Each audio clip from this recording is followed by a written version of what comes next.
오늘 요한계시록 강의 22번째 시간입니다. 오늘은 두 증인에 대해서 우리가 살펴볼 것입니다. 디모데후서에 보면 항상 배우나 진리에 이르지 못한 그런 부류의 사람들이 있다고 말씀하고 있습니다. 진리를 거역하는 사람들이죠. 그런 사람을 일컬어서 그렇게 표현을 하고 있는 것인데, 그렇습니다. 우리가 특히 이 요한계시록 어떻게 보면 어렵고 또 어떻게 보면 쉬운 계시록의 말씀이라는 것을 알 수가 있는데, 오늘날 많은 사람들이 열심히 배우고 있지만은 요한계시록에서 말씀하고자 하는 하나님의 그 의도를 이해하지 못하고, 그래서 진리에 이르지 못하는 그런 부류의 사람들이 너무도 많습니다. 그래서 각종 이단들이 다 자기 주관적인 그런 중심 속에서 요한계시록을 풀고 있다는 거죠. 그리고 또 지난 시간에 말씀드렸던 것처럼 우리가 성경은, 특별히 요한계시록은 전 세계 어떤 정치나 사회나 문화 되는 그런 현상을 보고 성경을 해석해서는 안 된다라고 하는 것입니다. 성경 있는 그대로 성경에서 말하고자 하는 그런 부분을 우리가 이해를 해야지 올바른 우리가 진리의 말씀을 바로 나누고 이해할 수 있고 깨달을 수 있다는 것입니다. 그렇지 않고 사람의 말이나 돌아가는 그런 정세를 가지고 성경을 해석하면 전혀 다른 해석이 나온다는 거죠. 이미 그런 부분 때문에 우리가 80년대, 90년대 문제가 있었지 않았습니까? 666에 대해서도 많이 언급하고 있고 여러 가지 문제가 드러날 수밖에 없었던 것입니다. 그래서 지금 우리나라 신천지도 역시 누구 특정한 사람의 그 해석에 따라서 많이 벗어난 그런 부분이 있죠. 그들은 열심히 자기들이 정통이다라고 그렇게 해석을 하고 있고 그게 진리라고 주장을 하고 있습니다. 그들 나름대로 주장이 되겠죠. 우리는 성경을 통해서 살펴보면 많은 부분이 있어 그들이 오해를 하고 있다라고 하는 것을 알 수가 있습니다. 그래서 오늘 그런 부분을 우리가 잘 기억을 하고 진리의 말씀을 이루려고 한다면 진리의 말씀을 거역해서는 안 된다, 있는 그대로 잘 보아야 된다라고 하는 부분을 한 번 더 우리가 생각하게 되어지는 것입니다. 오늘은 두 증인에 대해서 말씀을 드리는데, 지난 시간을 조금 더 한번 반복하고 오늘 이어서 살펴보려고 합니다. 7 천사들 중에 6째 천사까지 우리가 이제 나팔 분 내용들을 살펴보지 않았습니까? 물론 오늘도 그 이어 연장성산에서 말씀을 하고 있는데요. 5째 천사의 나팔을 우리가 먼저 또 생각해 보면 거기에 전갈의 꼬리를 가진 메뚜기들이 깊은 구렁에서 올라와서 사람들을 5달 동안 괴롭힙니다. 엄청난 고통이 있겠죠. 이것이 첫째 화다라고 말씀을 하고 있고, 또 6째 나팔, 천사의 나팔에 뱀의 꼬리를 가진 그 말과 그 외 탄자들의 2억 기병대가 391일 1시간 동안, 그러니까 어느 해, 어느 달, 어느 날, 어느 시라고 이야기하죠. 다 합치면 391일 1시간 동안 사람들의 3분의 1을 죽이는데, 이것이 바로 둘째 화 내용이었다라고 하는 부분입니다. 그런데 둘째 화는 여기서 끝이 아니라고 하는 거죠. 오늘 이따가 마지막 이제 읽지는 않았습니다만은 다음 주에 또 언급할 부분이긴 하는데요. 11장 14절을 보면 세 가지 화를 선포했던 천사가 둘째 화는 지나갔으며 보라 셋째 화가 속히 임하는도다라고 이렇게 말을 하고 있습니다. 그러니까 둘째 화는 9장 13절부터 11장 13절까지 전부가 둘째 화라고 하는 그런 내용인 것을 우리가 알 수가 있는 거죠. 6째 천사가 나팔을 불고 직접 큰 강 유프라테스에 묶여있는 4 천사를 이제 풀어준 것도 시작을 해서 두 증인이 하늘로 올라가는 장면까지가 바로 6째 천사가 나팔로 말미암는 둘째 화이다라고 하는 것입니다. 저번에도 말씀드렸던 부분이지만 흔히 이제 10장 1절부터 11장 13절까지가 6째 천사의 나팔과 7째 천사의 나팔과 그 사이에 있다고 해서 삽입장으로 이렇게 이야기하지만 그게 아니다, 다 포함되어야 된다라고 하는 부분을 한 번 더 말씀을 드리는 겁니다. 우리가 지난 시간에 살펴본 10장은요, 하늘에서 내려온 힘센 천사와 작은 책에 대한 내용이었던 거죠. 하나님은 이 책을 요한에게 주어 먹게 했고, 요한은 그 책을 받아 먹고 대언해야 했다라고 하는 그런 내용들을 살펴보았습니다. 하늘에서 내려온 이 힘센 천사가 누구냐라고 하는 부분을 우리가 생각해 보았었는데요. 아무튼 내려온 이 힘센 천사는 7 천사가 나팔을 불 때 이 세상 왕국이 이제 그리스도의 왕국이 되고 또 대언자들이 선포한 하나님의 신비들이 이루어진다라고 선포를 하고 있는 것입니다. 그래서 요한이 선포해야 될 그 대언이라고 하는 것은 바로 11장 15절에 이제 우리가 또 살펴본 내용이 되겠습니다만요. 이 세상의 왕국들이 이제 우리 주와 그분의 그리스도의 왕국들이 되었고 또 그분께서 영원 무궁토록 통치하시리로다라고 말씀을 하고 있습니다. 바로 이것이 이제 왕국 복음인데 이 왕국 복음을 대언하는 것이죠. 침례 요한이 이미 이것을 선포했던 것이고 또 예수 그리스도와 또 그분의 사도들도 역시 선포했던 왕국 복음이죠. 근데 이 복음이 다시 이제 대환란에 와서 선포해야 된다라고 말씀을 하고 있는 것입니다. 그러나 지금 이 은혜의 시대는 이 왕국 복음을 선포하는 건 아니죠.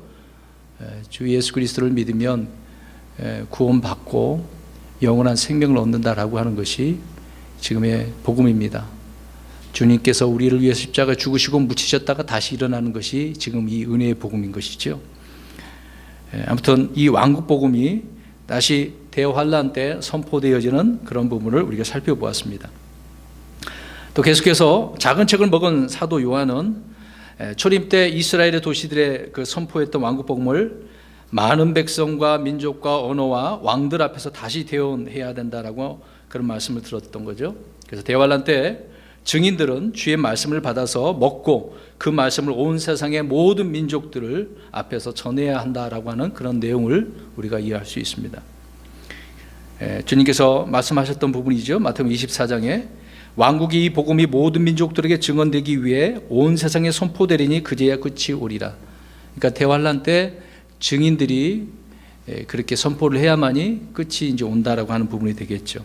그래서 대환란 때 왕국 복음을 전하는 증인들이 우리가 살펴본 대로 유대인들 중에서 14만 4천 명 그들이 선별됐고 또 그들은 이마에 하나님의 인을 받아서 온갖 재앙들 속에서 해를 입지 않고 왕국 복음을 전하다가 하늘로 들림받게 되어지죠.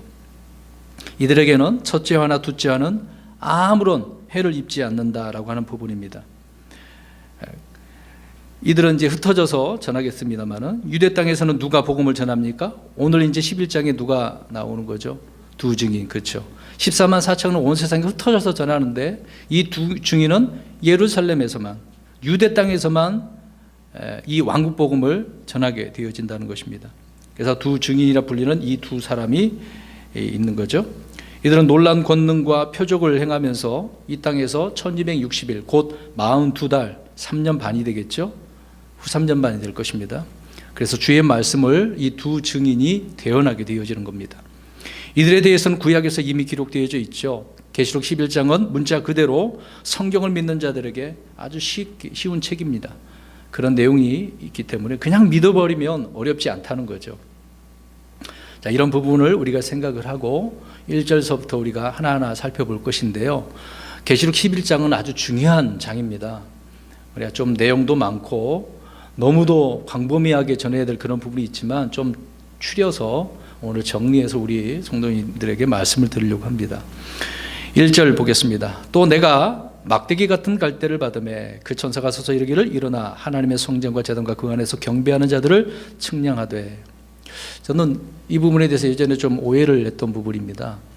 여기서 이제 뭐 다 자세히 이제 말씀드리겠습니다만은 하나님의 성전 제단 또 그 안에서 경배하는 자들 이렇게 나오니까 이들이 이 성전과 제단과 경배하는 자들이 어떤 부류라고 생각하십니까? 저는 좋게 생각을 했거든요. 근데 내용 보면 이제 그런 부분이 아닙니다. 되도록이면 이제 성경에다가 하나님에 대한 신실한 선한 자들이 편인가 그럴 때 이제 색깔을 구분해서 저는 성경에다 좀 표시를 했거든요. 잘못 오해를 했던 부분이 있는데, 자, 이들이 이 성전은 무엇이고 이들이 누군가라는 것을 우리가 좀 살펴보려고 합니다.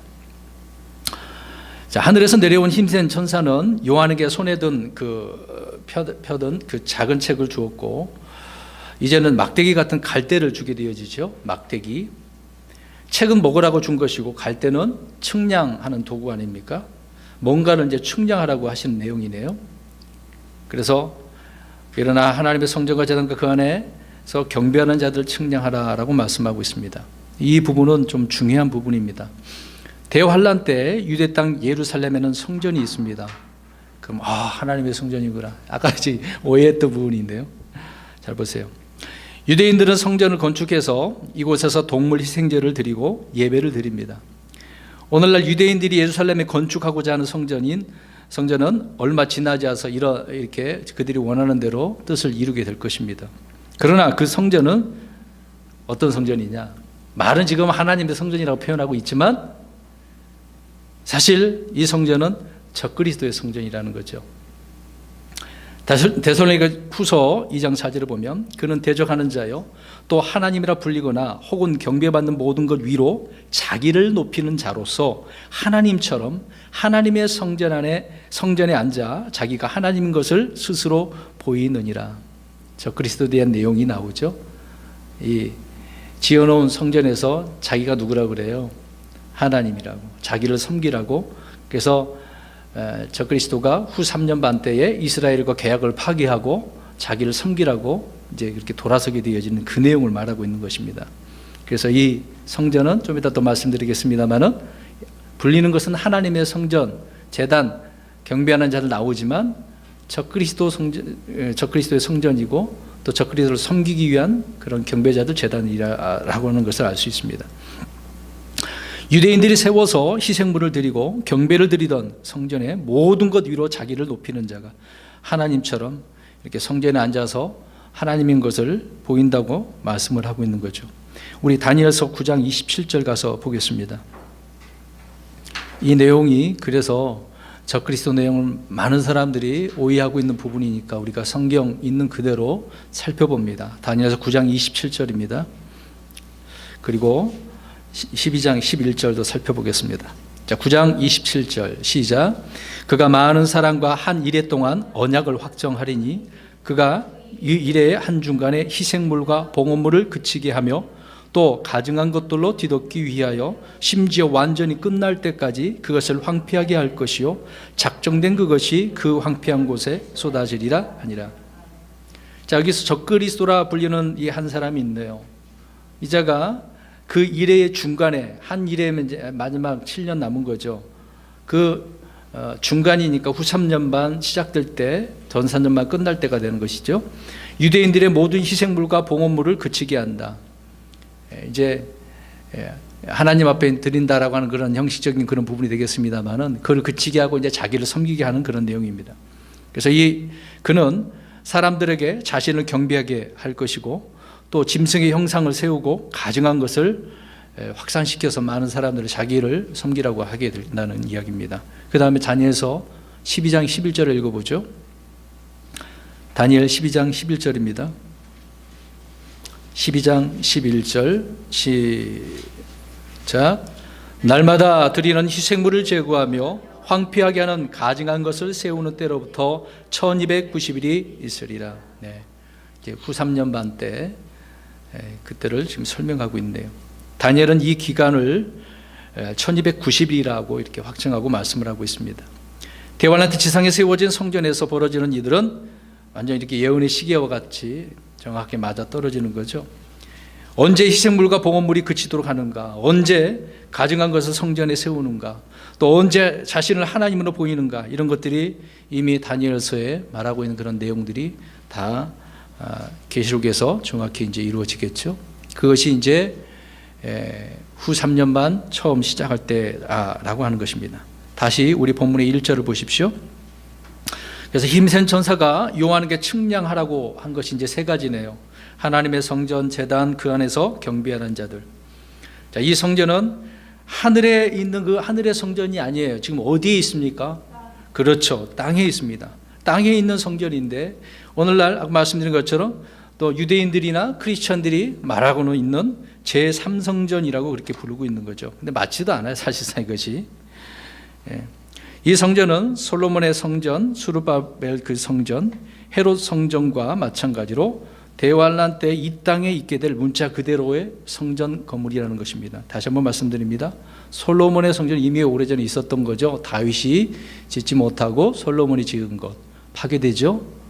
솔로몬의 성전은 이방인 왕 느부갓네살에 의해서 BC 583년 흔히 말하는 이제 그 기준을 들어서 말씀드립니다. 그때 파괴되었고, 또 그 다음에 바벨론 포로 잡혀갔다 돌아오죠. 그때 스부르바벨을 통해서 성전 기초를 놓고 세워졌던, 그러니까 왕년에 솔로몬이 지었던 그 성전과 비교가 돼서 사람들이 막 낙심하잖아요. 학교에서 나오지 않습니까?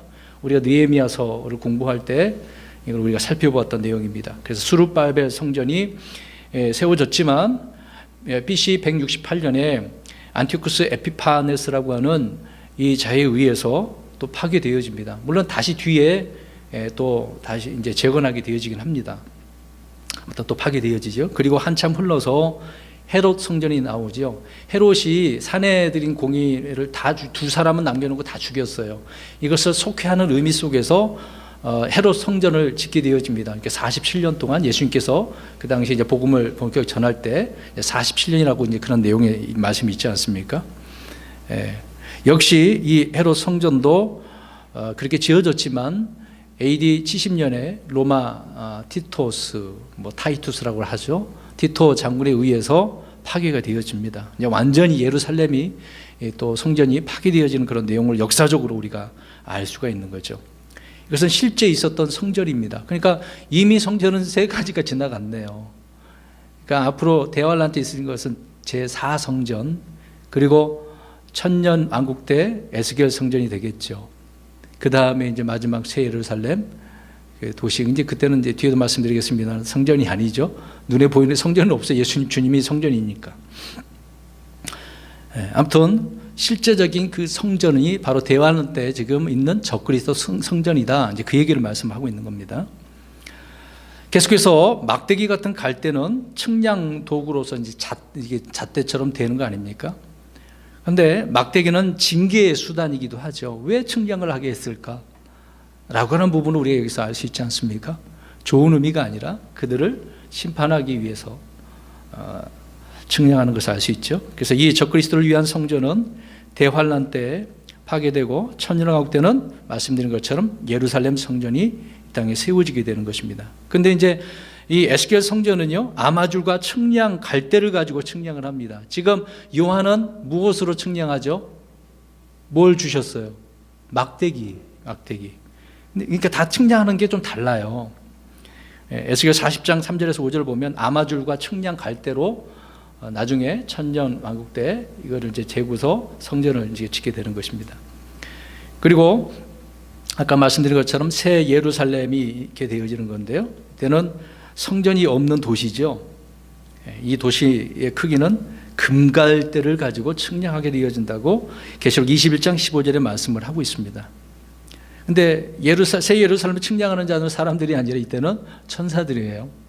다 좀 뭔가 다르죠? 측량하는 그 기구가 다르고 또 측량하는 사람도 다르고 우리가 알 수 있습니다.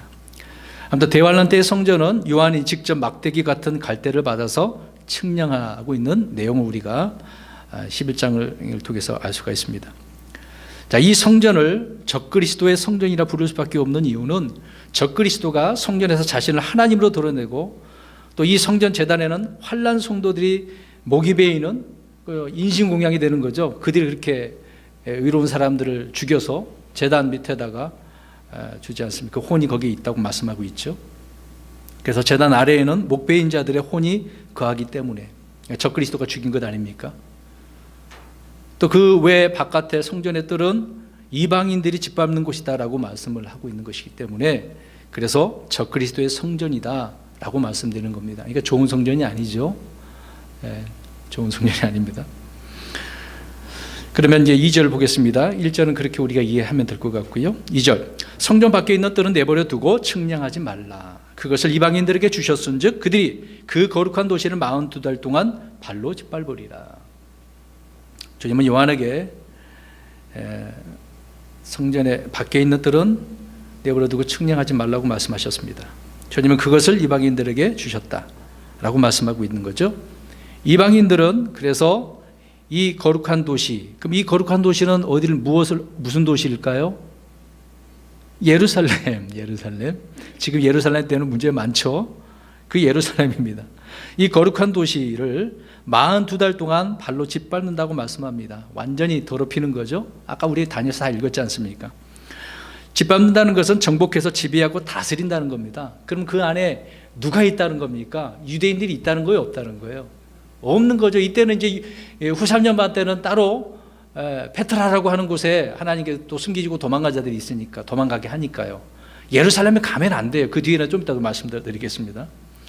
그래서 완전히 이 예루살렘 도시가 파괴된다라고 하는 그런 의미가 된다는 거죠. 이방 사람들 점령을 해서 그렇게 된다는 것입니다. 그래서 한 일의 언약 기간 중에 전 3년 반 동안은 성전에서 희생물과 봉헌을 이렇게 드리지만은 언약은 이제 깨어지게 되어지죠. 적그리스도에 의해서. 그래서 후 3년 반 동안 완전히 이렇게 짓밟히게 되어진다. 그래서 이 도시는 막 사륙과 파괴가 일어난 엄청난 그런 도시가 되는 것입니다. 그러니까 역사적으로 예루살렘이 얼마나 파괴가 됐습니까? 앞에서 솔로몬 때 살펴봤잖아요. 그래 헤롯 성전도 그렇고 이렇게 이방인에 의해서 더럽히지 않았습니까? 근데 이때 더 그런다는 거. 이제 전에보다도 더 심각하게 짓밟히게 되어진다라고 말씀을 하고 있는 거죠. 마태복음 24장 21절 제가 읽겠습니다. 그때 큰 환란이 있으리니, 자, 큰 환란이에요. 세상이 시작된 이래로 이때까지 그런 환란이 없었고 이후에도 없으리라. 이제 후 3년 만을 이야기하고 있습니다. 자, 이런 말씀대로 예루살렘은 피로 가득하게 되어진다는 것이죠. 믿는 자들은, 의로운 자들은 죽어나가고 목배임을 당하는 거죠. 그러나 믿지 않는 자들은 마귀를 하나님이라고 경배를 그곳에서 하게 될 것입니다. 적그리스도를 경배하는 거죠. 그래서 예루살렘을 이따가 8절 말씀드리겠습니다만은 영적으로 소돔과 고모라와 같은 그런 곳이 되어진다라고 말씀을 하고 있습니다. 얼마나 부패한 도시가 되어지는 것인지 좀 이따 살펴볼게요. 그 부분은요. 자, 성경은 그들이 그 도시를 42달 동안 짓밟는다, 발로 짓밟는다 말씀을 하고 있습니다. 자, 이 부분에 대해서 우리가 다니엘서를 한번 볼까요? 7장 25절입니다. 다니엘서 7장 25절. 다니엘서 7장 25절입니다. 우리가 계시록에서는 스가랴서, 다니엘서, 에스겔서도 살펴보죠. 수많은 대언서들을 우리가 살펴봅니다. 특히 마태복음도 우리가 보는 거죠. 7장 25절 시작. 또 그가 지극히 높으신 이를 대적하려고 엄청난 말들을 하며 지극히 높으신 이의 성도들을 지치게 하고 또 때와 법을 바꾸려고 생각할 것이며 그들은 한 때와 두 때와 반 때까지 그의 손에 주어지리라. 한 때, 두 때, 반 때는 후 3년 반을 말하는 거죠. 3년 반, 42개월, 42달입니다. 다니엘서에서는 42달 1260일이라고 정확히 이렇게 못을 박아서 말씀을 언급을 하고 있는 거죠. 그러니까 성경 전체적으로 이 표현은 7번이나 나옵니다. 42달 1260일 한때 두때 반때 이렇게 7번이나 등장을 해요. 모두 7년 대환란의 후 3년 반을 말하고 있는 겁니다. 그래서 야곱의 고난이 후 3년 반인 거죠. 자, 42달이라고 하는 이 기간은 우리가 뒤에 이제 12장 또 살펴보게 될 것입니다만은요. 해로 옷 입은 여인이 광야로 도망가서 부양받는 기간입니다. 그러니까 특별히 이 페트라라고 하는 곳에 42달 동안 이들을 보호하는 곳이 있고 또 산으로 도망간 자들 따로 또 있겠죠. 아무튼 이 기간 동안 부양받는 기간이다. 두 증인은 도망가는 무리들 속에 같이 있는 게 아니죠. 이들은 도망가는 게 아니라 예루살렘에서 어떻게 한다고요? 왕국 복음을 전하는 거예요. 후 3년 반 동안. 그래서 예루살렘에서 그들은 대원하고 원수들과 이제 전쟁을 벌이는 겁니다. 물과 불이 나와서 얼마나 큰 표적과 기적을 재앙들을 보여주는지 말해주고 있는 거죠. 그래서 이 기간 동안 예루살렘은 철저히 이방인들에게 짓밟히게 되어진다라고 말씀하고 있습니다. 그래서 예레미야가 4장 11절 12절에 제가 읽겠습니다. 주께서 자신의 경로를 이루시며 자신의 맹렬한 분노를 부으사 시온의 불을 지르시리니 그 불이 그것의 기초들을 삼켰도다. 대적과 원수가, 자 보세요, 대적과 원수가 예루살렘 성문들로 들어갈 줄은 땅의 왕들과 세상의 모든 거주민들이 믿지 못하였으리로다. 이런 일이 벌어진다는 겁니다. 그래서 예루살렘 이방인들의 발에 이렇게 짓밟힌다라고 하는 사실은 역사적으로 이미 증명되어진 부분입니다. 그것이 이제 또 대환란 때 있게 되어지는 거게 되겠죠. 또 주님께서도 예루살렘의 패망에 대해서도 말씀하고 있지 않습니까? 우리가 잘 알고 있는 누가복음 21장에 있는 내용의 말씀이죠. 그래서 이 부분에 대해서도 얼마나 우리가 교회에다가 적용을 해가지고 이 마지막 때 도망 다녀야 된다고 애를 썼습니까? 제가 또 읽겠습니다. 21장 20절부터 24절, 좀 길지만 제가 쭉 읽겠습니다. 너희가 예루살렘의 군대들에게 애워싸는 것을 보거든 그것의 황폐함이 가까이 이른 줄을 알라. 그때 유대에 있는 자들은 어디로 도망가라 그래요? 산들로 도망하고, 그것의 한가운데 있는 자들은 밖으로 떠나가며, 거기 있으면 있는 자들은 어디로 나가라는 얘기죠? 예루살렘에서 밖으로 나가라는 거죠. 시골에 있는 자는 그리로 들어가지 말라. 예루살렘 가지 말라는 이야기예요. 이날들은 기록된 모든 것을 성취하기 위한 원수 갚는 날이라. 그러니까 그곳에 악한 자들 다 어떻게 하겠다는 거죠? 신발 죽인다는 얘기죠. 오직 그 날들은 아이벤 자들과 젖먹인 자들에게 화가 있으리라. 왜요? 왜 그랬습니까? 도망 못 가잖아요. 그 땅에 큰 고난이 있고 이 백성에게 진노가 있으리라. 또 그들이 칼날에 쓰러지고 모든 민족들에게 포로로 잡혀가며 예루살렘은 이방인들의 때가 찰 때까지 이방인들에게 짓밟히리라. 주님께서도 다니엘 말씀하고 있는 것처럼 똑같이 언급을 하고 계시는 거죠. 주님은 예루살렘에 있는 사람들의 행동 요령에 대해서 이렇게 말씀하고 있습니다. 다시 한번 요약합니다. 유대에 있는 자는 어떻게 해야 돼요? 산으로 도망가야 돼요. 예루살렘 도시 안에 있는 사람도 어떻게 해야 돼요? 밖으로 도망가야 돼요. 떠나야 돼요. 또 시골에 있는 사람은 예루살렘 안으로 들어가면 안 된다는 겁니다. 근데 이것을 역사적 전천을 믿는 사람들은 이미 AD 70년에 이루어졌다? 근데 아니잖아요. 대환란 때의 말씀인 거죠. 자, 이때는 맞서 싸워야 되는 겁니까? 그렇죠. 도망가야 돼요. 싸울 수가 없어요. 아니, 주님께서 그때 재앙을 대해서 그들을 심판하신다는데 왜 거기서 뭐 하냐고요. 말씀 그대로 믿어야지. 그럼 이해되지 않습니까? 분명 이 말씀대로 예루살렘에 있으면 돼야 안 돼요. 안 되는 거예요. 후 3년 안에서는. 그러니까 따로 42달 동안 특별히 유대인들을 따로 페트라에다가 그들을 보호하고 있는 거지 않습니까? 도망가라고 말씀하고 있는 거죠. 만약 여기서 결사항전 싸워야 된다 그러면 그냥 죽는 거예요. 도망갈 수 있을 때 도망가는 것이 중요한 것 아니겠습니까? 42개월이란 시간을 그들은 숨어 지내야 되고 끝까지 견뎌내야 한다는 것을 알 수 있죠. 이방인들의 때가 찰 때까지 이방인들에게 짓밟히는 것은 어쩔 수가 없어요. 주님의 말씀 그대로 되어지는 것이기 때문에 정말 큰 환난이죠. 그것이 이제 2절 말씀을 우리가 이해하면 될 것 같습니다. 3절입니다. 오늘 보면 3절, 내가 나의 두 증인에게 권능을 주리니 그들이 굵은 베옷을 입고 1260일 동안 대언하리라. 힘센 천사이신 주님께서 말씀한 거죠. 내가 나의 두 증인에게 주리니. 권능을 주신다는 건 누가 준다는 겁니까? 우리 지난해 살펴보았던 건데요. 힘센 천사가 누구라고 그랬습니까? 예수님이죠. 하나님이시고 주님이시죠. 그 부분을 우리가 살펴보았기 때문에 그렇게 이해하면 될 것 같아요. 그래서 주님께서 두 증인에게 권능을 주신다라고 하는 내용의 말씀입니다. 그런데 대환란 때 42달 동안 증언할 두 증인은 따로 있는 거죠.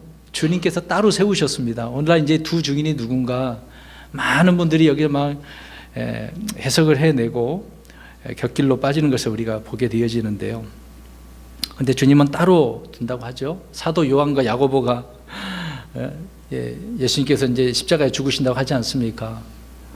이제 그들이 그것도 모르고 예수님의 오른편과 왼편에 자기들을 어떻게 해요? 있게 해달라고.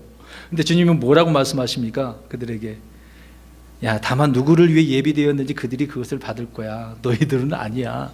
그렇죠? 따로 있다는 겁니다. 십자가에 죽으실 때 다른 이제 두 편 강도가 있지 않았습니까? 한 편 한 편씩 따로 예비해 두신 거죠. 그런 것처럼 지금 두 증인도 따로 두셨다는 거예요. 따로 두 증인을 세우시는 것은 율법에 따라 증언이 효력 있게 하기 때문에 두 증인. 그래서 항상 이스라엘은 두 사람 이상 증인이 있어야 된다는 거죠. 민수기 35장 30절에 보면은 증인들의 입에서 나온 그것을 의거로 해서 우리가 살인 한 사람을 죽일 수가 있어요. 한 사람이 아니라 두 사람 이상 증언이 있어야 된다는 거죠. 이것을 제가 말씀드리는 것은 지금 두 증인, 두 사람이 이렇게 말씀을 선포할 때 이게 확증한다는 이야기 아닙니까? 후 3년 동안 이 두 증인이 말씀을 왕국복음을 전하는 그들이 안 받게 되어지잖아요. 받아들이라고 그렇게 했는데 그들은 안 받아들이고 거절하고 오히려 대적하지 않습니까? 그래서 그 확증으로 인해서 그들은 심판받는다라고 하는 그 효력을 잠깐 말씀을 드렸던 것입니다. 또 이들은 주의 권능을 받고 굵은 베옷을 입고 1260일 동안 땅에서 대언을 하는 거죠. 대환한테 주의 말씀을 이렇게 열심히 선포를 하는 것입니다. 대환란 심판이 집중된 중에 그들은 사람들에게 주의 말씀을 선포하는데요. 노아의 방주에 들어가는 날까지 의를 선포했던 것처럼 노아가 그렇게 하지 않았습니까? 그들은 주의 심판과 다가올 왕국을 그렇게 이제 선포하게 되어지는 것입니다. 굵은 베옷을 입었다는 의미가 뭘까요? 우리가 굵은 베옷을 왜 입습니까? 주로 입는 것이 어떤 의미로? 그렇죠. 슬픔과 고통에 대한 이야기잖아요. 이제 어떻게 되니까? 이 도시에 있는 사람은 다 막아 죽는 거란 이야기죠. 얼마나 고통과 슬픔의 날이라는 것을 설명해 주고 있는 것이다 라는 것을 우리가 알 수 있습니다. 3절에 이제 그런 내용이고요. 4절 봅니다. 이들은 땅에 하나님 앞에 서 있는 두 올리브 나무요 두 등잔대라. 더 조금씩 이제 열어서 이들이 누군가를 말씀해 주고 있네요. 두 증인이 누구인가? 많은 분들이 여기서 엉뚱한 해석을 하는 부분이 있습니다. 주님은 자신의 두 증인이 누구인지를 분명하게 말씀하고 있는 거죠. 자, 땅에 하나님 앞에 그들은 서 있네요.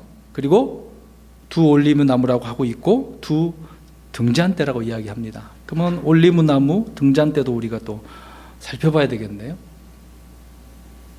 자, 사도 요한이나 초대교회 성도들은 이 정도만 말하면 이게 누군지 대충 감이 오죠. 유대인들이니까 그들은 율법을 공부했다고 했던 사람들이기 때문에 대략 그들은 잘 눈치채고 알 수가 있습니다. 분명히 말씀하고 있는 것처럼 하나님 앞에 서 있는 두 올리나무 또 두 등잔대라고 말씀하고 있네요. 우리 스가랴서가 보겠습니다. 스가랴 4장 3절 그리고 4장 11, 12절도 보겠습니다. 먼저 4장 3절을 보겠습니다. 이미 스가랴서에 말씀을 하고 있는 내용이죠. 조금씩 우리가 이 두 증인이 누군가 알려고 하는 것이죠. 스가랴 4장 3절 시작. 또 그것의 옆에 두 올리브 나무가 있는데 하나는 그 잔의 오른쪽에 있고 다른 하나는 그것의 왼쪽에 있나이다 아니라. 주님께서 스가랴에게 이걸 보여주셨어요. 근데 스가랴는 두 올리브 나무가 누구인지 몰랐어요. 자, 그래서 4장 11, 12절 보겠습니다. 읽겠습니다. 시작. 그때 내가 응답하여 그에게 이르되 그 등잔대의 오른쪽과 왼쪽에 있는 두 올리브 나무는 무엇이니까 하고 또 내가 다시 응답하여 그에게 이르되 두 군관을 통해 자기들 밖으로 금기름을 비우는 이 두 올리브 나무 가지는 무엇이니까 하니. 등잔대, 기름 다 말씀을 하고 있네요. 그래서 물어봤습니다. 스가랴가 무엇인지 잘 모르니까. 등잔대의 오른쪽과 왼쪽에 있는 두 올리브 나무에 대해서 그래서 답변을 주네요. 우리 14절 보겠습니다. 시작. 이에 그가 이르되 이들은 기름 부음 받은 두 사람들로 온 땅에 주의 곁에 선 자들이니라 하더라. 성경이 스스로 이렇게 해석을 해주죠. 그러니까 엉뚱한 해석, 누가 유명한 사람 누구다 그러면 말할 필요가 없어요. 기름 부음 받은 두 사람이라고 또 말씀을 하고 있네요. 뭐 엉뚱한 말 할 필요가 없을 것 같아요. 두 올리브 나무는 기름 부음 받은 두 사람들이라고 말씀을 하고 있습니다. 이들은 온 땅에 주의 곁에 선 자리라고 또 이야기하고 있죠. 가톨릭은 이 두 올리브 나무를 성경과 그들의 외경이라고 주장을 합니다. 몰몬경들은 어떻게 주장하냐면요, 두 올리브 나무를 성경과 몰몬경이라고 주장합니다. 갖다 붙이기 나름이네. 유대인들은 구약 성경과 탈무드라고 그렇게 해석들을 하겠죠. 두 증인에 대해서 이렇게 추론해가지고 그것이 진짜다라고 해버리면 큰 문제가 되는 겁니다. 주님은 요한에게 스가랴에서 대언한 그 두 증인에 대해서 이렇게 말씀을 하고 계신 내용을 우리가 본문을 살펴보고 있는 거죠. 자, 4절에서 주목할 중요한 부분이 땅의 하나님이라고 되어 있습니다. 땅의 하나님. 일반적으로 성경에서 우리가 하나님 그러면은 하늘의 하나님 주로 그렇게 말을 하잖아요. 근데 여기서는 하늘은 없고 땅의 하나님이라고 이야기하고 있습니다. 창세기 24장 3절에 보면은 아브라함이 이삭의 신부를 구하기 위해서 이제 그 청지기를 하나 보내죠. 내가 너로 하여금 하늘의 하나님이시며 땅의 하나님이신 주를 두고 맹세하게 할 터인지, 이렇게 아브라함이 이야기를 하고 있습니다. 하늘의 하나님, 땅의 하나님, 하늘에도 계시고 땅에도 계시고, 우리가 흔히 하늘만 이야기하지만 땅의 하나님이라도 그렇게 표현하고 있는 거죠. 주 하나님은 하늘의 하나님이시기도 하고 땅의 하나님이시기 때문에 그렇습니다. 이 땅에 주의 성전을 건축할 때 우리는 또 에스라 5장 11절을 보면 하늘과 땅의 하나님의 종으로서 이렇게 표현합니다. 성전 건축할 때도 이럴 때 사용을 하고 있다는 거예요. 아브라함을 이야기할 때 우리가 이런 표현이 있고, 또 성전 건축할 때도 이런 표현이 있습니다. 이사야 54장 5절에도 온 땅이 하나님이라 불리리라, 그렇게 표현하고 있습니다. 자, 이렇게 땅의 하나님, 또 그 땅의 하나님은 아브라함, 성전 건축, 이스라엘의 구속자를 지칭할 때 이렇게 사용하고 있다라고 하는 것이죠. 그래서 땅의 하나님이라고 이렇게 말씀을 하고 있는 것입니다.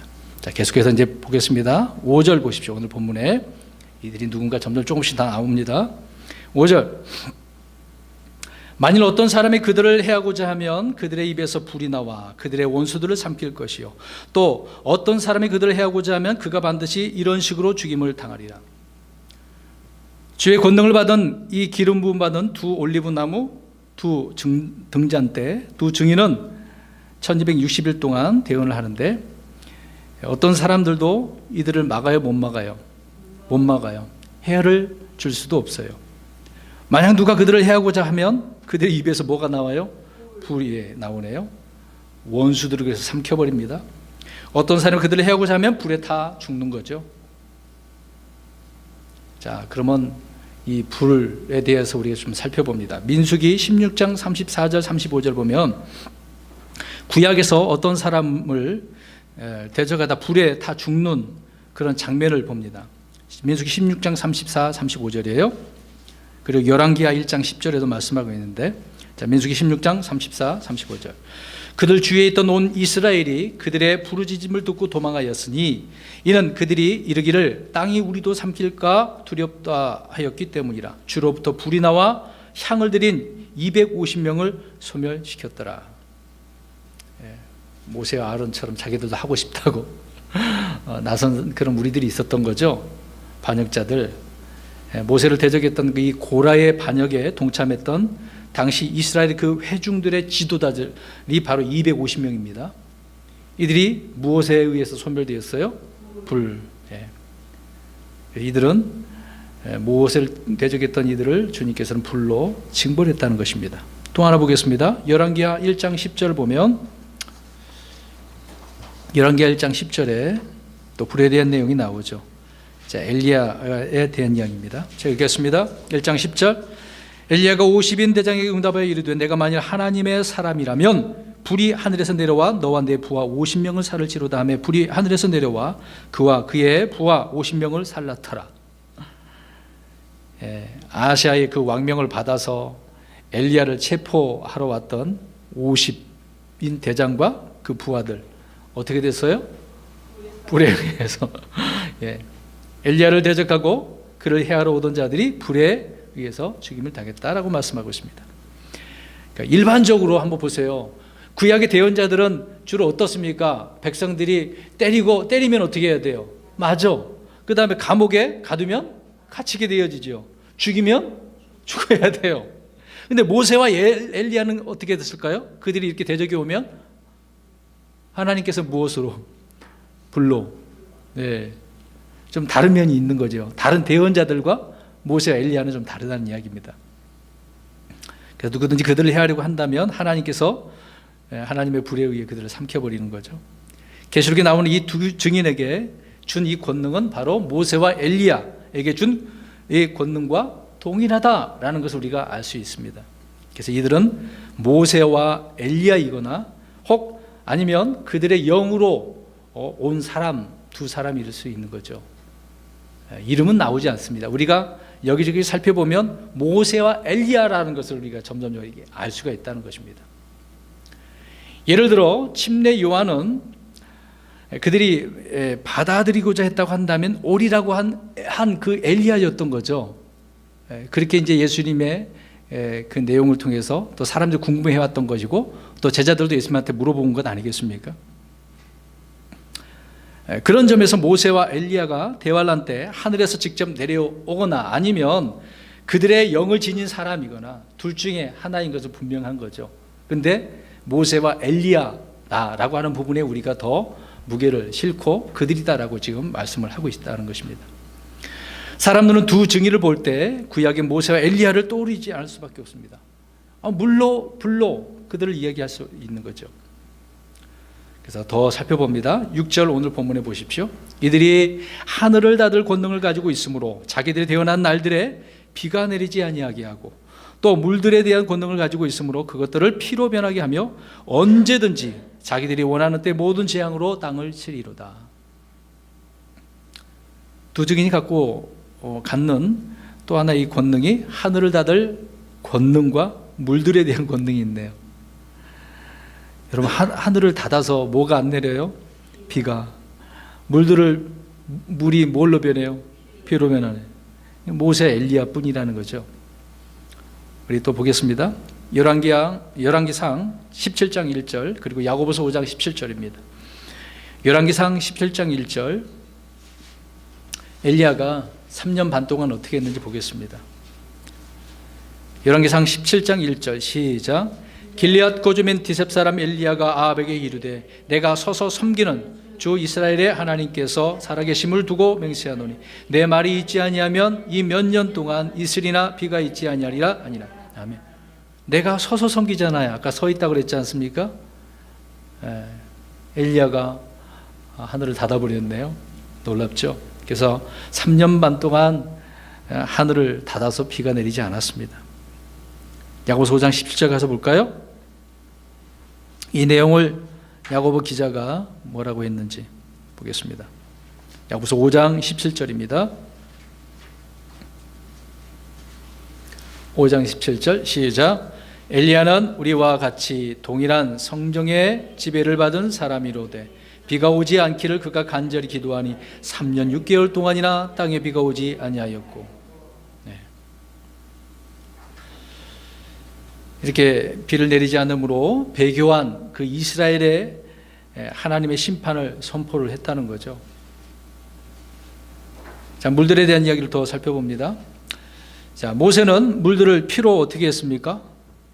네, 10가지 재앙 중에 하나가 있는 거죠. 출애굽기 4장 7절에 말씀하고 있습니다. 자, 이렇게 두 증인은 언제든지 후 3년 반 동안에 자기들이 원하는 때에 모든 재앙으로 이 땅을 심판하는 거죠. 재앙에 대해서 친다라고 하는 것을 알 수 있습니다. 그러니까 대환란 때 있는 사람들은 이들 두 증인으로 인해서 온갖 재앙을 겪게 되어지는 거죠. 고통을 받게 되어집니다. 이로 인해서 이제 뒤에 어떻게 이들을 대하는지 그 얘기를 또 뒤에 가서 살펴볼게요. 자, 그러면 모세와 엘리야의 공통점이 있습니다. 두 사람은 매우 이 공통점이 굉장히 많아요. 오늘 이 내용을 우리가 살펴보는 내용 가운데 보겠습니다. 자, 이들은 두 사람 다 기름 부음 받아요, 안 받아요? 기름 부음 받은 사람이죠. 이들은 온 땅의 주의 곁에 또 서 있는 자들입니다. 그래서 모세는 시내산에서 주님의 곁에 서서 친구처럼 대화했던 그런 사람이었던 거죠.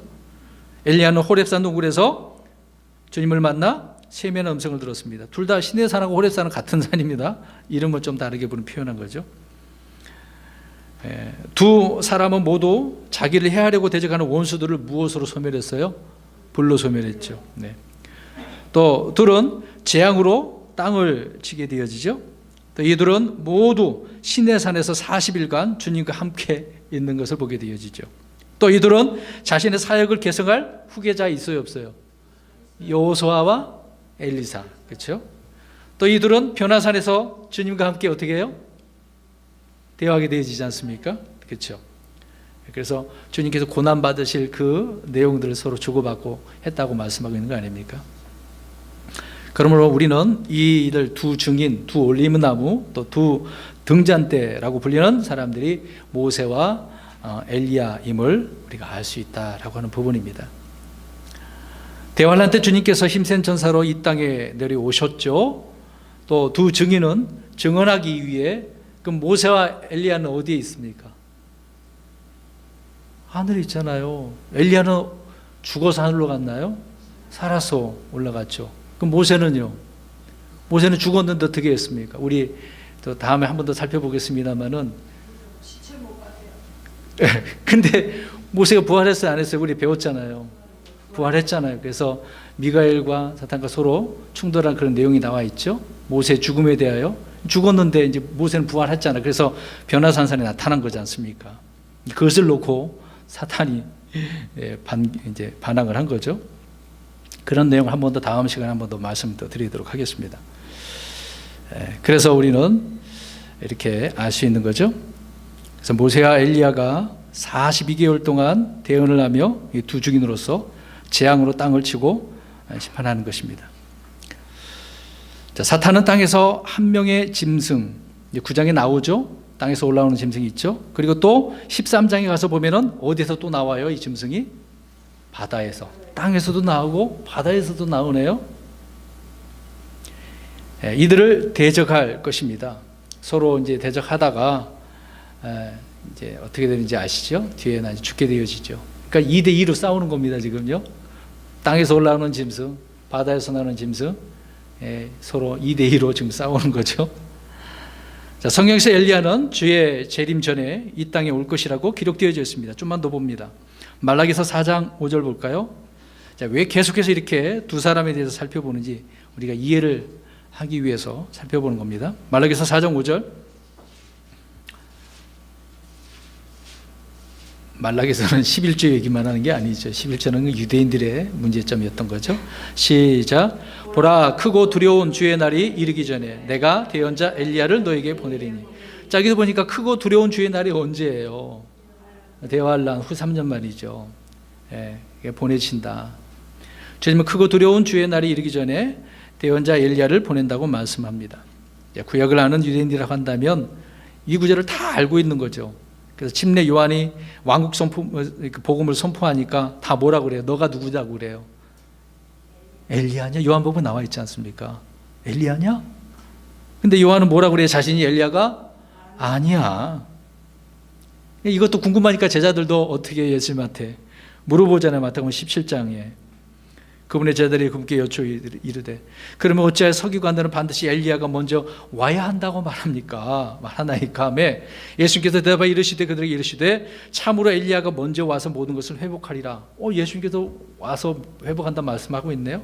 그러나 내가 너희에게 이르노니 엘리야가 이미 왔으되, 이미 왔대. 누구를 지금 지칭하고 있는 겁니까? 침례인 요한이죠. 그들이 그를 알지 못하고 자기들이 하고자 하는 것을 다 그에게 행하였도다. 그러니까 침례 요한을 죽이고 심판에 괴롭혔다는 이야기죠. 고통을 줬다는 이야기입니다. 사람의 아들 그와 같이 그들에게 고난을 당하리라. 주님도 그렇게 당하시죠. 자, 주님은 엘리야가 이미 왔다고 말씀하고 계시네요. 그래서 제자들은 그제서야 침례 요한이구나 그렇게 깨달았습니다. 근데 요한은 자신이 엘리야가 아니라고 이야기하네요. 근데 주님은 그를 또 뭐라 그랬어요? 엘리야라고 이야기하고 있네요. 자, 그럼 누가복음 1장 17절 가서 보겠습니다. 그래서 엘리야의 영과 권능, 모세와 엘리야가 이런 권능을 후 3년만 때 행한다는 거죠. 누가복음 1장 17절 시작. 그가 또 엘리야의 영과 권능으로 그분보다 앞서가서 아버지의 마음을 자녀들에게로 돌아오게 하고 불순종하는 자를 의인의 지혜로 돌아오게 하며 주를 위하여 예비된 한 백성을 준비하리라 하니라.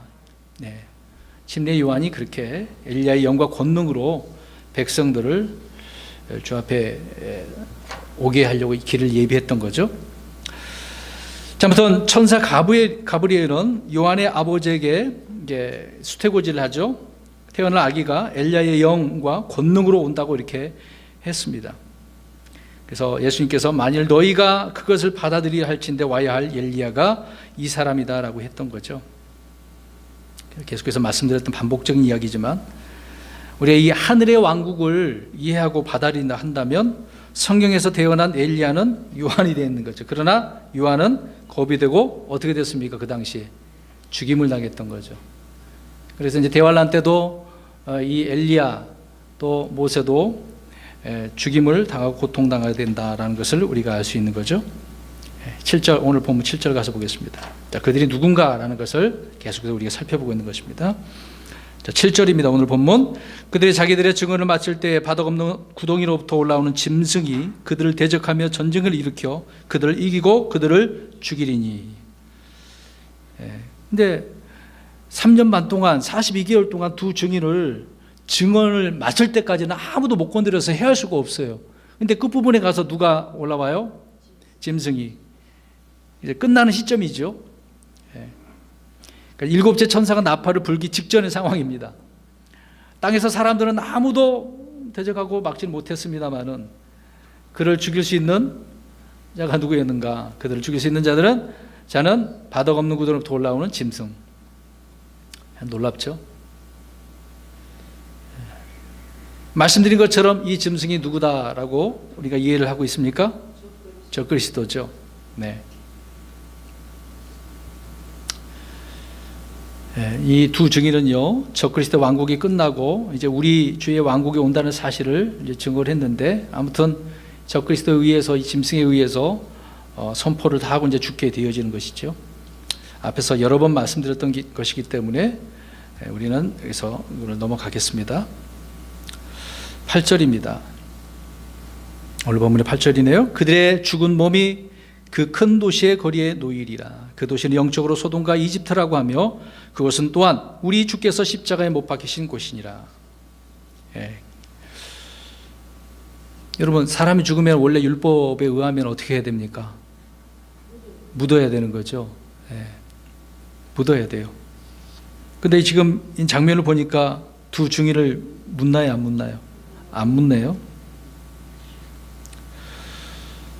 시체를 묻지 못하게 하고 예루살렘 거리에 놓아두고 사람들이 이것을 보고 얼마나 조롱하고 기뻐하고 했는지, 참 사람이 죽었는데 기뻐하네요.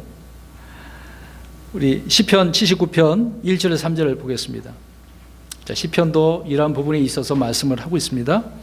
결국 두 증인이 어떻게 죽는지를 구약에 여기저기서 말씀을 하고 있네요. 시편 79편 1절에서 3절 읽겠습니다. 시작. 오 하나님이여, 이 교도들이 주의 상속제산 안으로 들어와 주의 거룩한 전을 더럽히고 예루살렘을 돌무더기 위에 두었나이다. 그들이 주의 종들의 시체를 하늘의 날짐승들에게, 주의 성도들의 살을 땅의 짐승들에게 먹을 것으로 주었으며 그들의 피를 예루살렘 주변에 물같이 흘렸으나 그들을 묻을 자가 아무도 없었나이다. 이 말씀해 보니까 대환란 때 이 두 증인의 모습을 아주 잘 그려주고 있죠. 그들은 묻을 자가 아무도 없대요. 말씀하신 대로 결국 그 두 증인이 죽었습니다.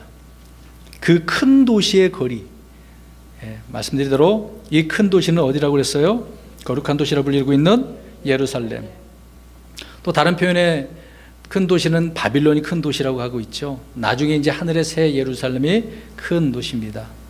여기서는 지금 예루살렘을 말하고 있는 거죠. 근데 이 예루살렘이 영적으로 소돔과 이집트라고 이야기합니다. 그럼 아까 이제 언급했던 부분이긴 하는데요. 소돔은 우리가 과거로 갑니다. 롯의 때로 가보겠습니다. 그때 무엇이 창궐했습니까? 동성애. 소돔이라고 하는 것이 동성을 말하는 거죠. 소돔이 나이트라고 하는 것이죠. 소돔이라고 하는 게 거기서 나온 거거든요. 동성. 소돔은 동성애를 비롯한 자신들의 사악함으로 인해서 죽게 심판받아 멸망한 곳 아닙니까? 뭐가 내려가지고? 불기둥이 내려왔죠.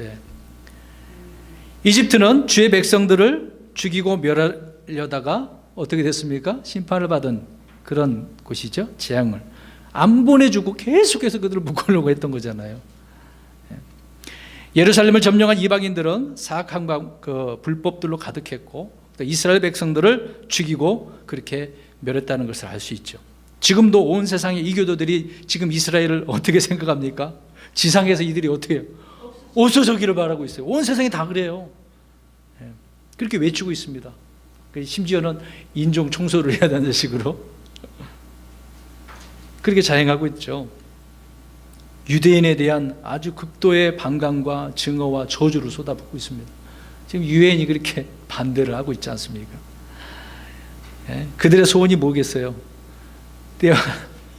이들의 소원이 결국 대환란 때 문자 그대로 이루어지게 되지 않겠습니까? 그래서 이렇게 드러내고 있는데 심판을 받게 되겠죠. 그러나 두 증인으로 말미암아 완벽하게 뜻을 이루지 못하고 있었는데 결국 두 증인이 죽고 시체를 거리에 두네요. 이들이 죽어서 놓인 곳이 그 뒤에 주님께 뭐라고 표현했습니까? 누가 죽은 곳이라고 그래요? 우리 주님께서 십자가에 못 박히신 곳, 갈보리 십자가, 예루살렘 도시 바로 옆에 아닙니까?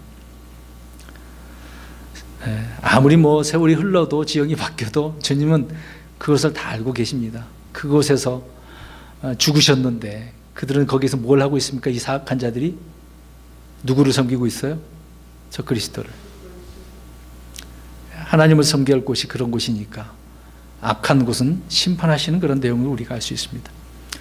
오늘 이제 본문 9절입니다. 그래서 거기에 어떤 자들이 있는가 보겠습니다. 백성들과 족속들과 언어들과 민족들에서 나온 자들이 그들의 죽은 몸을 사흘 반 동안 구경하며 그들의 죽은 몸을 무덤에 두지 못하게 하리로다. 자, 어떤 자들이요? 백성들, 족속들, 언어들, 민족들. 두 증인의 죽은 몸이 거리에 둥길고 있죠.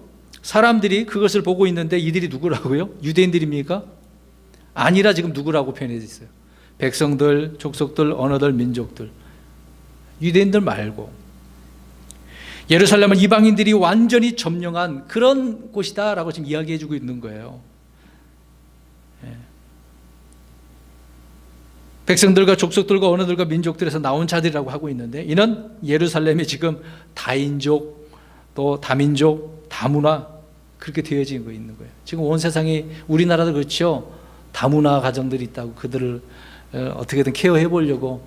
근데 아무리 해보십시오. 그들을 이제 후원해주고 해보십시오. 얼마 전에도 제가 몇 개월 전에 성남에 있는 그 단체를 가봤거든요. 근데 어떤 파키스탄인가 어디에서 한 꼬맹이가 와 있더라고요.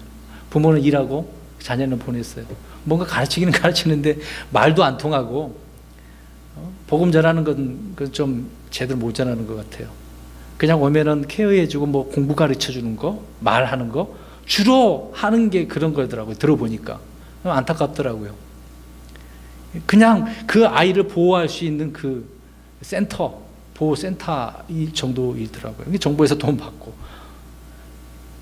그런 식인 것을 이제 보고 왔는데요. 지금 이제 이때가 이제 그런 상황이라는 거예요. 다 이런 민족들이 있는 곳이라. 누가 있어야 돼요, 거기에는? 이방인들 없고 유대인들이 있어서 하나님을 섬겨야 되는데 지금 이방인들이 온 백성들, 족속들, 언어들, 민족들이 이게 짓밟히는 거죠, 지금요. 대환란 때 예루살렘에는 이런 각양각색의 백성들과 족속들과 언어들과 민족들이 거기에 있게 된다라고 말씀하고 있습니다. 그래서 그들이 죽은 몸 두 증인을 사흘 반 동안 구경을 하고 있는 거죠. 사흘 반, 그러면 사흘 반 그렇게 생각하니까 우리가 누구 생각납니까? 예수님. 3일 만에 일어나셨죠. 그래서 그 예수님께 십자가에 못 박힌 그곳이다라고 말씀을 하고 있는 거죠. 중요한 부분입니다. 예수님의 죽은 몸은 십자가에 매달려 있다가 6월절이 시작되기 직전에 내려졌고 장례를 치르고 그 다음에 부활하신 거죠. 그래서 그들도 거기에 죽었다 어떻게 됩니까? 살아난다니까요. 자, 10절입니다. 계속해 봅니다. 오늘 보면 10절. 이 두 대언자가 땅에 구하는 자들에게 고통을 주었으므로 땅에 구하는 자들이 그들로 인하여 기뻐하고 즐거워하며 서로 선물로 보내리라 하더라. 세상에 좋아할 게, 기뻐할 게 따로 있지. 그들이 왜 좋아했는지를 알 수 있죠. 그러니까 두 대언자는 이들에게 불로써 멸했고 온갖 재앙과 물로 이렇게 재앙을 하늘을 닫아버리니까 이것으로 인해서 그들이 이제 고통을 당했다는 거죠. 그래서 야, 잘 죽었다라고, 우리를 이렇게 괴롭히더니 잘 죽었다, 그래서 기뻐하고 있는 거죠. 참 희한한 기쁨이네요. 땅에 거하는 자들은 이 두 증인의 죽임을 보고서 매우 이렇게 기뻐하고 있습니다. 그리고 또 선물을 보내고 있네요. 오늘날 우리 크리스마스 때 뭐래요? 주로 하는 게 옛날에는 제가 고등학교 때 이제 장로교회지만은 마니또도 하더라. 마니또가 뭐야? 왜 그런 말들을 그게 무슨 풍습인지 모르겠습니다. 근데 그 당시에는 이제 잘 몰랐던 것이지만 성경은 읽긴 읽었었으니까 마니또 성경이 그런 게 있나? 궁금해서 그냥 넘어갔을 뿐이지 뭔지도 모르지만 그런 거 하는 줄 알고 그런 줄 알았어요. 그래서 1,000원, 3,000원, 5,000원 정해가지고 선물 주고받고 왜 그렇게 했는지 모르겠습니다. 네, 그렇죠? 근데 이때 좀 그러네요. 무슨 기쁨이에요, 이들은? 누가 죽은 것을 가지고 서로 기쁘고 선물을 나눠주네요. 여러분 잘 하셔야 됩니다. 그러니까 크리스마스라고 하는 것이 기원이 뭔가를 설명해 주고 있는 거죠. 크리스마스의 기원은 이런 이교도들의 이런 기쁨이에요. 누군가 죽어서. 이교도들의 크리스마스 풍습인데 오늘날 많은 교회에서 이것을 행하고 있는 거죠. 우리는 행하지는 않고 있습니다만은 내용을 알면 할 수가 없어요. 교황이 그렇게 가톨릭에서 만들어 놓은 것인데 왜 따라하냐고요. 참 알면 우리가 섬찟해서 못하는 건데 그냥 알고서도 그냥 하는 사람이 있어요. 우리가 조심해야 되겠죠. 아무튼 본문의 10절에 기뻐하고 즐거워하며 선물을 보낸다라고 말하고 있습니다.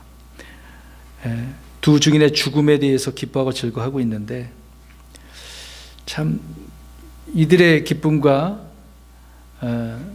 전혀 다른 기쁨을 우리가 알 수가 있습니다. 우리 계시록 12장 12절 가서 볼까요? 이제 이들은 지금 두 증인에 대해서 기뻐하고 있지만 죽었다고 하늘에서는 어떤 기쁨이 있는지 보겠습니다.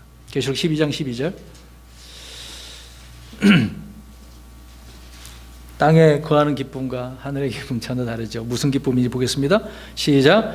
그러므로 하늘들과 그들 안에 거하는 자들아 너희는 즐거워하라. 땅과 바다에 거하는 자들에게 화가 있으리로다. 마귀가 자기 때가 조금 남은 줄 알므로 크게 진노하여 너에게 내려갔도다 하더라. 쫓겨가지고 땅에 내려왔네요. 마귀가 이제 자기 때가 얼마 남지 않았어. 심판의 때가. 그래서 하늘은 이런 기쁨이 있네요. 밑에는 이제 화가 임하지만 하늘에는 이제 끝날 때가 다 왔다. 끝이 왔다는 거죠. 그러니까 전혀 다른 기쁨이죠. 하늘들에 거하는 자들이 무엇을 기뻐하는지 우리가 여기서 알 수가 있습니다. 여러분, 저와 여러분은 무엇을 기뻐해야 될까요? 땅의 기쁨이 아닌 하늘의 기쁨이 되겠죠. 이런 하늘의 기쁨을 소유한 자들이 되어야 될 줄로 믿습니다. 그래서 우리가 하늘에 우리의 마음을 두고 하늘의 소망을 두고 하늘의 것들을 우리가 기뻐해야 되겠죠. 주님, 그러니까 우리 계시록을 공부한 이유가 이런 거 아닙니까? 이제 알면은 얼마나 기대가 더 되겠습니까? 그렇죠. 주님, 좀만 있으면 주님 오시는군요. 더 기대가 되는 거지 않습니까? 이런 기쁨이 오는 거죠. 이제 11절입니다. 오늘 본문 11절 사흘반이 지난 뒤에 하나님으로부터 온 생명의 영께서 그들 속에 들어가심으로 그들이 자기 발로 일어서니 그들을 보던 자들에게 큰 두려움이 임하더라. 사흘반이나 거리에 구경거리로 있게 됐네요. 근데 시체는 썩지 않고 있네요. 하나님께서 보내신 그 영이 들어가서 그들을 이렇게 세웁니다. 그래서 그들이 자기 발로 일어서게 되어지죠. 이 영은 부활의 영이죠. 부활의 영. 야, 놀랍습니다. 자, 이 부활의 영이 마른 뼈, 우리 에스겔 알잖아요. 거기 대원했더니까 골짜기로 사람들이 일어나죠. 군대가 나옵니다. 또 이 부활의 영이 나사로에게 가니까 나사로가 어떻게 했습니까? 죽었는데 살아났죠. 자, 정상적인 그런 부분이 되겠죠. 보는 사람들이 그러면 이것을 보고 어떨까요? 죽었는데. 와, 무섭죠. 놀랍죠. 분명히 죽었는데 어떻게 살아나? 그 장면 한번 상상을 한번 해보십시오. 죽은 자들 보고 있던 사람들은 그렇게 일어서니까 큰 두려움이 임했다라고 말씀을 하고 있습니다. 그러니까 서로 이제 좋아서 기뻐하고 선물을 주고받고 있었는데 갑자기 살아나니 이게 바로 환난 성도들의 부활이죠. 근데 이 성도들의 부활은 눈에 보여. 이 악한 자들이 다 보게 되어지는 거죠. 눈 깜짝할 사이에 이라는 것이 아니라 모두가 다 눈에 보이는 거예요. 우리는 눈 깜짝할 사이에 하늘로 올라가게 되네. 부활하거나 올라가잖아요. 참, 대화할 때 죽은 성도들은 부활해서 이렇게 눈에 보이는 것을 알 수가 있습니다. 12절, 이제 2절 남았네요. 그들 하늘로부터 자기들에게 이리로 올라오라 하고 말씀하신 큰 음성을 듣고 구름 속에서 하늘로 올라가니 그들의 원수들이 그들을 바라보더라. 두 중이는 그 소리를 듣고 올라갔네요. 올리브산에서 예수님께서 제자들이 보는 앞에서 올라가시는 모습과 같지 않습니까? 하늘 올라가는 그 모습. 밑에서는 두려워하겠습니다만은 얼마나 두 사람도 자기 임무를 마치고 올라갈 때 또 그 기쁨이 있겠어요. 자, 이렇게 두 증인의 부활과 승천은 공개적이었다라는 것을 알 수가 있겠죠. 물론 우리 신약 성도들과의 차이는 알 수 있겠습니다. 이미 말씀드렸던 거니까. 이것이 바로 우리가 흔히 말하고 있는 첫째 부활, 세 가지 단계죠. 예수님께서 부활하실 때 구약의 성도들이 일어났고, 그 다음에 나중에 우리가 부활하거나 휴거할 때 그게 본격적인 수확이고요. 첫 열매고 본격적인 수확이고, 그 다음에 대환란 때 부활은, 휴거는 이삭 죽기라고 표현하는 거죠. 그래서 이 다 합쳐서 첫째 부활에 참여하는 자들은 복이 있는 거죠. 첫 열매들이고. 얼마나 놀라운 하나님의 섭리입니까? 계획입니까? 마지막 13절입니다. 바로 그 시각에 큰 지진이 나서 그 도시의 10분의 1이 무너지고 그 지진으로 사람들 중에 7,000명이 죽었더라. 그 남은 자들이 놀라며 하늘에 하나님께 영광을 돌리더라. 네. 여러분, 우리가 첫 열배 때 구약 성도들이 일어날 때 땅에 무슨 일이 일어났습니까? 지진이 일어났잖아요. 또 어젠가요? 또 경주에 또 일어났죠. 포항인가요? 어디죠? 포항이죠. 예. 또 신약 성도들이 일어날 때 무덤들이 열리는데 땅에 큰 지진이 일어나게 될 것입니다.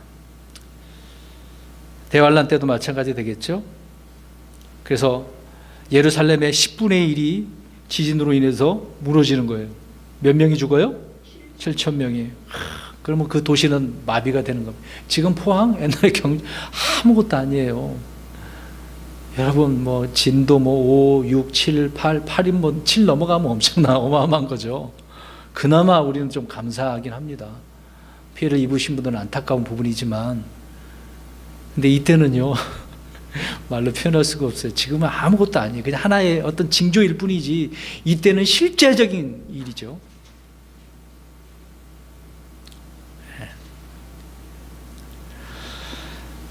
그래서 13절에 보니까 그 남은 자들이 놀라며 하늘에 하나님께 영광을 돌리라. 아니, 이 사람들은 지금 악한 자들인데 누구한테 영광을 돌려요? 희한하네요. 또 왜 그럴까요? 왜 이런 표현일까요? 이들은 도대체 누군데? 사람들은 극심한 고통 중에서도 회개해요, 안 해요? 회개는 안 하는데 누구한테 영광을 돌려요? 그런 장면을 보고 희한하네요. 이 순간에 이들은 놀라며 하나님께 영광 돌리고 있습니다. 이건 회개일까요? 아니, 이거 회개가 아니죠. 여러분, 사도행전을 보면 벨릭스가 이제 바울이 이제 호성대에 가는 가운데 복음을 전하지 않습니까? 말씀 선포를 하고서 이 벨릭스가 두루 떨면서 이제 그 말씀 듣긴 들었는데 말씀을 받아들여요, 안 받아들여요? 안 받아들이죠.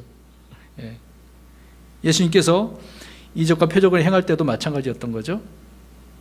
오히려 예수님은 어떻게 했습니까? 그들은 죽였습니다. 죽였죠. 그들은 예수님이 행하는 권능을 보았을 때 인정하지 않는 거예요. 예수님을 인정하지 않고 영광을 돌리는 게 아니라 누구한테? 하나님께. 그런 것처럼 지금 그러는 거 아닙니까? 그러니까 그들은 예수님이 무엇을 하든지 간에 예수님이 아니라 하나님께만 영광을 돌리고 있는 거예요. 이 의미는 예수님을 그리스도로 인정을 한다는 거예요, 안 한다는 거예요? 안 한다는 거예요. 안 받아들이겠다는 거예요. 하나님, 이게 하늘의 왕국, 그리스도의 왕국 안 받아들이겠다, 그 얘기입니다, 지금요. 인정하거나 믿고 싶지 않다는 거예요. 인정하고 싶지 않다는 겁니다. 본문도 지금 그 얘기를 하고 있는 거예요. 그들은 놀라며 하나님 앞에 이렇게 영광을 돌리고 있네요. 잘못된 영광이죠. 두 증인은 땅에 하나님 앞에 서 있는 사람들이었습니다. 또 증인은 땅의 하나님을 증언했죠. 그런데 이들은 하늘의 하나님께 영광을 돌리고 있네요. 그것은 주 예수 그리스도께서 땅의 왕국을 세우신다는 것을 정말 싫어한 거예요. 그 사실을 싫어한 거예요. 인정 못하겠다. 안 받아들이겠다. 그래서 하늘의 하나님으로만 계시기를 원한다는 것을 우리가 알 수 있습니다. 예수님에 대한 이야기를 우리가 누차 반복되고 또 요한복음 강의를 하고 있습니다만은 예수님이 누구라고요? 하나님이라고. 자신을 이렇게 증언해주고 있는데 거절하고 있다는 것입니다. 지금도 마찬가지지만 여호와 증인도 특히 그렇죠. 대환란 때도 그렇다는 겁니다. 죄인들은 가까이 있는 주님, 곁에 있는 주님이 아니라 항상 멀리 있는 그런 하나님으로 멀리 하늘에 계시도록 원하고 있습니다. 근데 주님은 늘 우리와 함께 하기를 원하고 계시잖아요. 저 여러분 어떻습니까? 주님은 늘 우리와 함께 계시죠. 예, 임마누엘의 하나님이시고. 예. 그래서 우리는 가까이 계시는 주님을 잊지 말아야 됩니다. 그래서 가까이 계시는 주님을 믿고 섬기고 소망하며 그리스도인으로서 우리가 살아가는 거죠. 그런 소망이 넘치는 우리 성도 여러분 되시기를 바랍니다. 그래서 오늘 11장 두 증인 누군가를 우리가 살펴보았고 그들이 어떻게 죽게 되어지는 것인지, 그래서 여기까지가 둘째 화가 지나가는 거다라고 하고 있는 겁니다. 다음 주에도 한 번 더 복습하고 이제 셋째 화 우리가 살펴보도록 하겠습니다. 기도하겠습니다.